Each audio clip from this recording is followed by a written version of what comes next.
Daiki Kameda naglabas na ng napaka-real talk na pahayag. Sobrang prangka ang fight prediction. May gagapang raw. Sino kaya? Si John Riel Casimero kaya o di kaya si Kyonosuke Kameda? Narito ang buong kwento. Mainit ang tensyon habang papalapit ang laban nina John Riel Cuadro Alas Casimero at Kyonosuke Kameda sa darating na October 25 sa bansang Kyrgyzstan sa pinakabagong YouTube video na pinamagatang Honest Predictions for the Match between former 3 Division World Champion.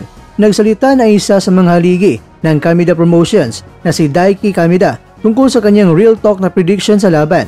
At ayon kay Daiki, isa sa mga pinakamahirap gawin ay magbigay ng insaktong prediksyon dahil parehong may kakayahan at karanasan ang dalawang boksingero. Gayunpaman, inamin niya kung timbang ang pagbabatayan, lamang daw itong si Kyonosuke Kameda dahil mas komportable ito sa Super Featherweight Division. Sa kabilang banda naman, si Casimero ay umakyat ng 2 dibisyon mula sa Super Bantamweight Division kaya hindi raw madali ang pag-adjust para sa kanya. Kung timbang at laki ang pagbasihan, malinaw na may advantage si Kyonosuke, payag ni Daiki. Pero huwag nating kalimutan na itong si Casimero ay isang dating 3 Division World Champion.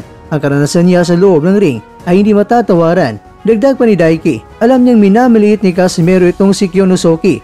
Pati na rin sina Luis Neri at Alan Picasso na kapwa nagbigay ng komento sa laban sa batang Kameda. Ngunit mga kakwento ay naniniwala itong si Daiki na malaking pagkakamali kung isiping madali lamang talunin ang pinsan niyang si Kyonosuke. Gayunpaman mga kakwento, kahit siya ay bahagi ng kampo ng Kameda, naging tapat si Daiki sa kanyang pananaw. Anya, ang pagbabasihan ay ang karanasan, diskarte at kakayahan sa loob ng ring. Mas lamang pa rin itong si Casimero.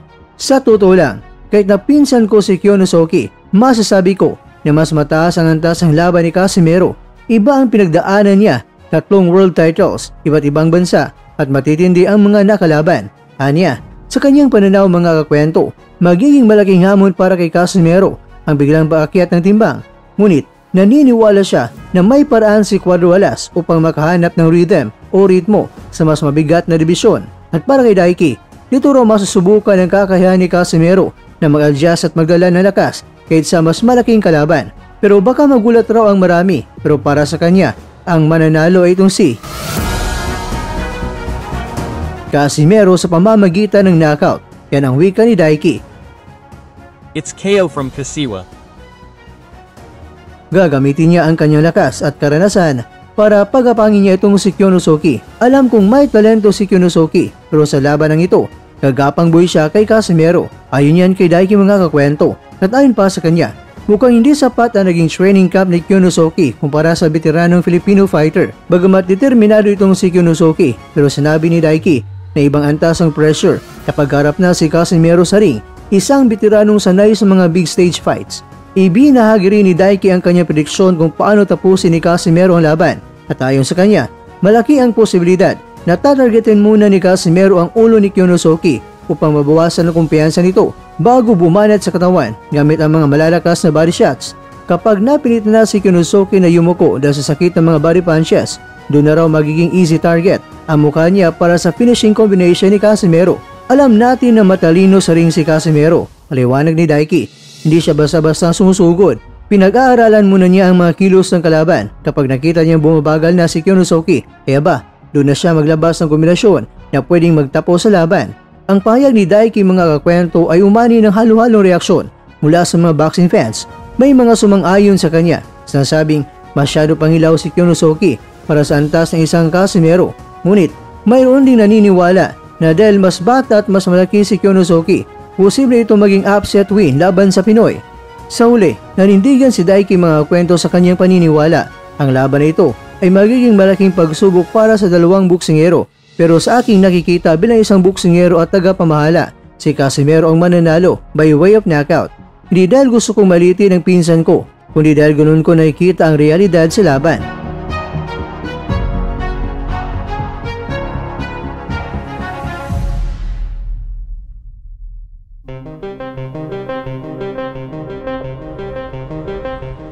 Mga kakwento, habang papalapit na ang petsa ng laban, lalong miinit ang usapan sa mundo ng boxing. Isa lang ang malinaw, ang sagupaan ni John Riel Casimero at ni Kyonosuke Kameda ay magiging eksplosibong laban na tatatak sa kasaysayan ng Asian boxing. Pero ikaw kakwento, comment na sa baba ang reaksyon mo. Excited po kaming babasahin ito.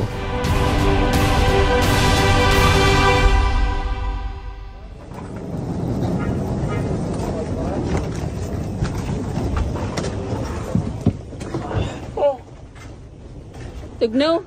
School. Mga pi, anay mo diha. Ay, sorry.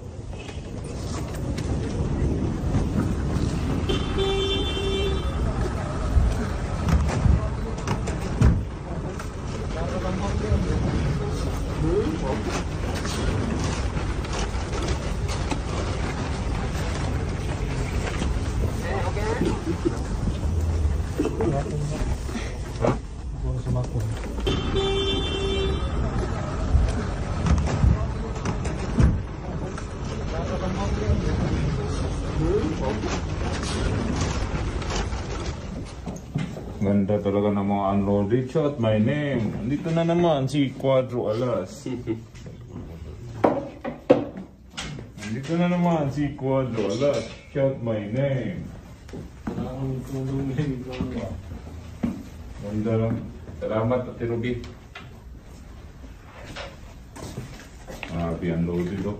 Andiyan yung ano namin oh. Paging X44.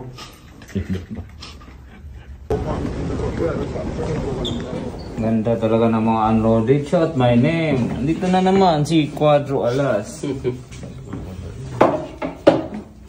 Andito na naman si Cuadro Alas. Shout my name. Ganda lang. Salamat, Ate Ruby. Unloaded oh. Andiyan yung ano namin oh. Paging X44. At dyan, nagtatapos ang ating kwento.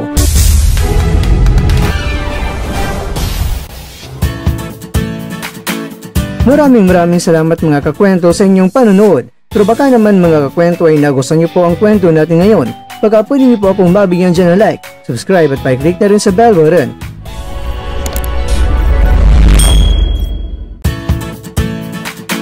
Pero bago tayo tatapos mga kwento, syempre, shoutout po muna tayo dyan sa ating mga kakwento.